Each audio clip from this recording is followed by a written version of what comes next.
살아계신 하나님을 찬양합니다. 할렐루야. 여러분, 오늘 한 날도 우리 주님과 함께, 말씀과 함께, 또 찬양과 함께, 감사와 함께 충만한 하루, 은혜로운 한 날만 되시기를 바랍니다.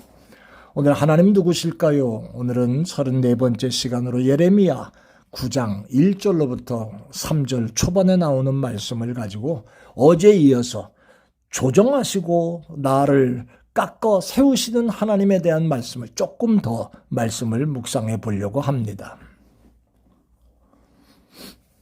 몇 년 전에 저는 뮤추얼 1에 살다가 뮤추얼 2로 이사를 했습니다. 원베드룸 살다가 그래도 투베드룸으로 이사할 수 있게 하신 하나님께 얼마나 감사했는지 모릅니다. 너무 기뻤습니다.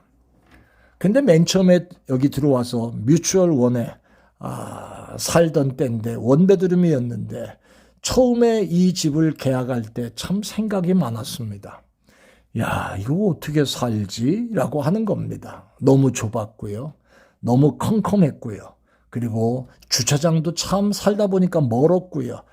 복잡한 생각을 참 많이 했지만 그래도 목회를 하기 위해서 들어왔는데 이게 무슨 대수냐?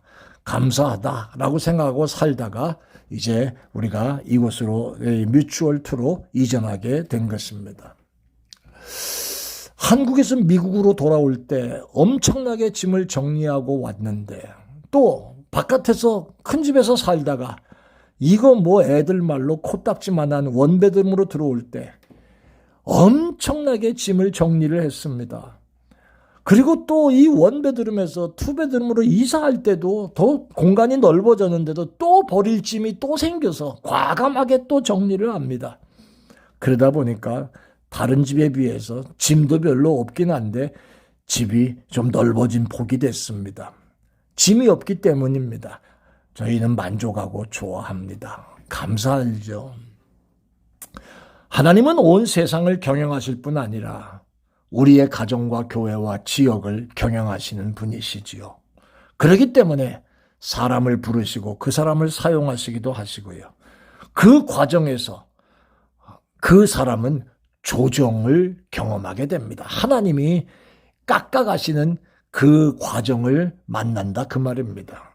하나님이 원하시는 새로운 생활 방식을 배우기도 하고요. 새로운 사람을 만나기도 하고요. 새로운 일을 시작하기도 하고요. 하나님이 경영하시기 때문에 그런 일이 일어나는 겁니다. 오늘 읽은 성경에 나오는 사람은 예레미야입니다. 하나님은 그를 눈물의 선지자로 부르셨습니다. 그 시대에 하나님의 백성들은 하나님을 너무 멀리 떠나 있었기 때문에 하나님의 격렬한 진노의 심판을 받을 수밖에 없을 때였습니다. 그러니 예레미야는 기뻐할 수가 없었고요. 그 심판의 모습을 보면서 슬피 울 수밖에 없었던 종이 예레미야였습니다. 그때부터 예레미야는 눈물로 사람들을 향해 호소합니다. 눈물로 기도합니다. 눈물로 살았습니다. 그의 인생은 어느새 눈물로 채워지게 되었다는 겁니다. 오늘 1절에 이런 말씀 보십시오. 어찌하면 내 머리는 물이 되고 내 눈은 눈물 근원이 될고 죽임을 당한 딸 내 백성을 위하여 주야로 울리로다 이렇게 말합니다. 어느새 예레미야 자신도 하나님이 부르시고 이끄신 삶으로 자신이 깎이고 그 과정이 조정당하고 살아가게 되는 것을 지금 발견하고 있는 겁니다. 하나님이 자기를 부르셔서 나를 이렇게 만들어가고 계시구나 하는 것을 알게 됐다는 거지요. 하나님의 부르심에 순종할 때 대가가 따르기도 하잖아요. 내가 원하던 삶에서 하나님이 원하는 삶으로 조정받을 때 거기에 그냥 부드럽게 슬그머니 그렇게만 바뀝니까?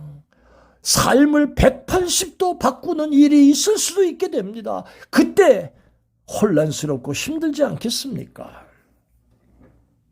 이 성경을 준비하다가 이런 생각을 해봤습니다. 여러분 실상 자기 자신을 크게 조정하신 분, 이런 말을 쓸게요. 삼위일체 하나님 가운데 성부 하나님에 의해서 가장 자신을 크게 조정당했다고 하는 생각하시는 분은 바로 선지자들 아니고요. 바로 우리 주 예수 그리스도 성자 예수님이십니다. 그분은 하나님 보좌 앞에서 하나님의 자리를 버리셨지요. 베들레헴 마구간에 갓난아기로 오셨습니다. 그리고 이 땅에 사시면서 온갖 일을 다 당하시고 수모와 모욕을 다 참으셨습니다. 예수님이 자신을 이렇게 조정하셔서 우리 가운데 와주심을 통해서 우리는 구원을 얻게 되는 통로를 우리가 지금 찾게 된 거 아닙니까? 사랑하는 여러분, 지금까지 여러분과 저의 삶에서 바뀌어지고 깎여지면서 변화된 부분들이 많이 있으셨을 겁니다.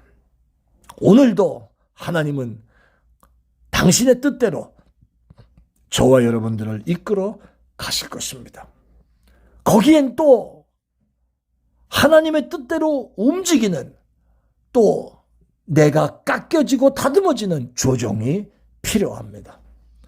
나는 싫어도 하나님이 원하시는 일에 우리 자신을 내드리고 하나님의 손길에 의해 많이 조정되면서 하나님께 새로운 사람으로, 새로운 일로, 새로운 만남으로, 새로운 도구로 쓰임받게 되시기를 바랍니다. 하나님은 꼭 필요한, 나를 보시며 꼭 필요한 조정을, 깎고 가다듬는 일을 오늘도 하신다는 것을 잊지 마십시다. 오늘도 주 안에서 승리하는 한 날 만드시기를 예수님 이름으로 축원합니다. 아멘. 은혜로우신 아버지 하나님 감사합니다. 하나님의 손에 다듬어지는 우리의 모습, 아파하고 힘들어하는 것이 아니라 주인의 손에 맡겨진 그러한 모습으로 주님 뜻대로 하옵소서 순종하고 주님의 뜻을 따라 걸어가는 그런 종들이 되게 해 주시기를 원합니다. 주님, 주의 손에 잡혀 살기를 원합니다. 감사합니다. 예수님 이름으로 기도합니다.